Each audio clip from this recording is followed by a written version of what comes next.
Hello students, I am Amita, your physical education teacher. जैसा कि मैंने अपने पिछले वीडियोज़ में बताया कि फिज़िकल एजुकेशन क्या है। अब हम डायरेक्ट अपने chapter first changing trends and career in physical education के बारे में बात करते हैं। सबसे पहले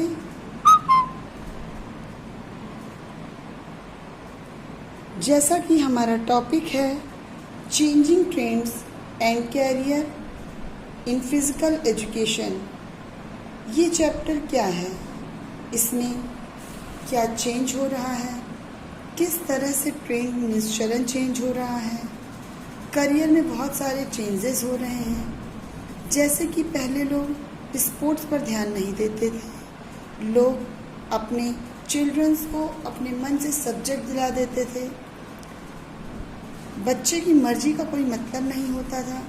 पेरेंट्स अपने बच्चे को डॉक्टर, इंजीनियर और साइंटिस्ट बनाना चाहते थे, इसलिए बच्चे का सही डेवलपमेंट नहीं हो पाता था, क्योंकि जिस सब्जेक्ट में बच्चे का इंटरेस्ट नहीं होता है उस सब्जेक्ट को बच्चा नहीं पढ़ना चाहता है, जिसकी वजह से सक्सेस नहीं मिल पाती है।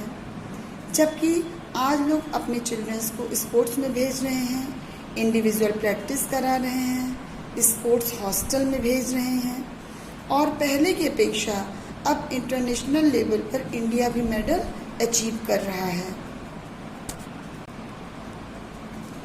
स्पोर्ट्स में बढ़ चढ़कर पार्टिसिपेट कर रहे हैं।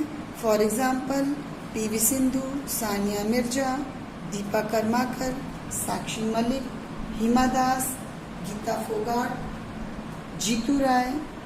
ओलंपिक के साथ ही पैरालंपिक में सहारा एम गायकवाड़, संदीप सिंह मान आदि ने भी मेडल अचीव किया है और इसकी फिजिकल एजुकेशन की इम्पोर्टेंस को समझ रहे हैं। एंशिएंट इंडिया में मीन्स जो प्राचीन भारत था उसमें फ़िज़िकल एक्टिविटीज़ हमारी लाइफ का बहुत ज़रूरी हिस्सा थी। फ़िज़िकल एक्टिविटी में हम यहाँ पर स्पोर्ट्स की बात नहीं कर रहे हैं कि फुटबॉल, क्रिकेट या हॉकी खेलते थे। फ़िज़िकल एक्टिविटी जिससे कि बॉडी और माइंड पर प्रेशर पड़े, माइंड पर स्ट्रेन, ऐसा नहीं कि आपको मेंटल स्ट्रेन देकर हार्ट पेशेंट बना दे या सिर में दर्द हो जाए, बल्कि फिजिकल और मेंटल स्ट्रेस मीन्स कि जो बॉडी को हेल्दी बनाने का काम करे। बॉडी पर प्रेशर पड़ने का मतलब कि जो फार्मर होते थे वो खेतों में काम करते थे, फावड़ा और कुदाल चलाते थे,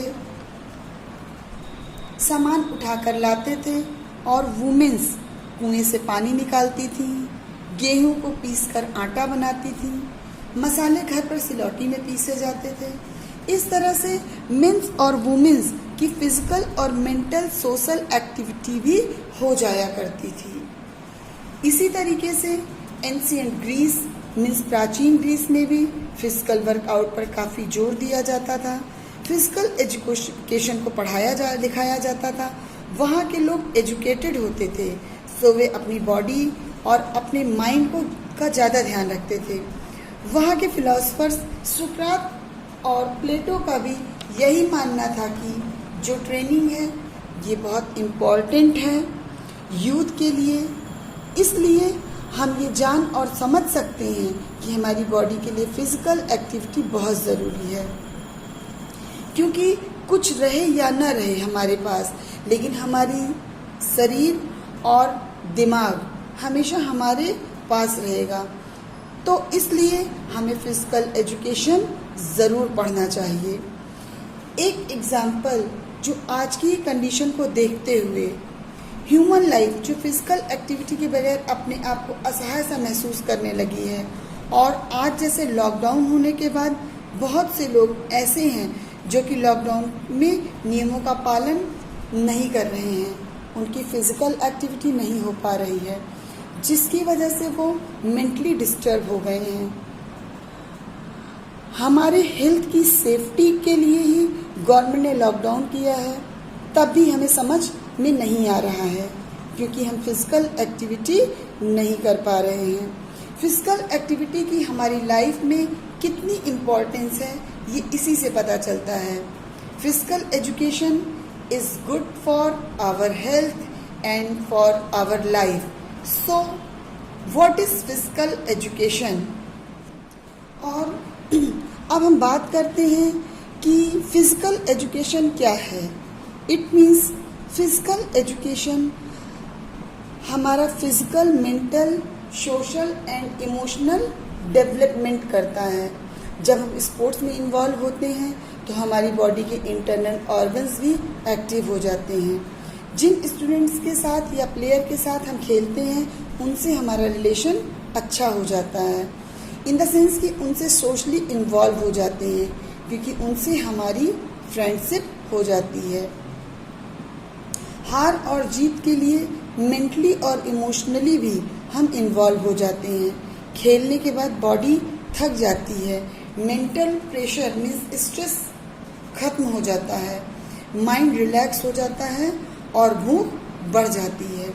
और जब हम थोड़ा रेस्ट कर लेते हैं तो दोबारा हमारी बॉडी रिचार्ज हो जाती है और फिर एक बार हम दोबारा पूरी एनर्जी के साथ स्टडीज़ के लिए या किसी और वर्क को करने के लिए तैयार हो जाते हैं। इट मीन्स फिजिकल एजुकेशन के द्वारा बॉडी का होल सोल डेवलपमेंट हो जाता है।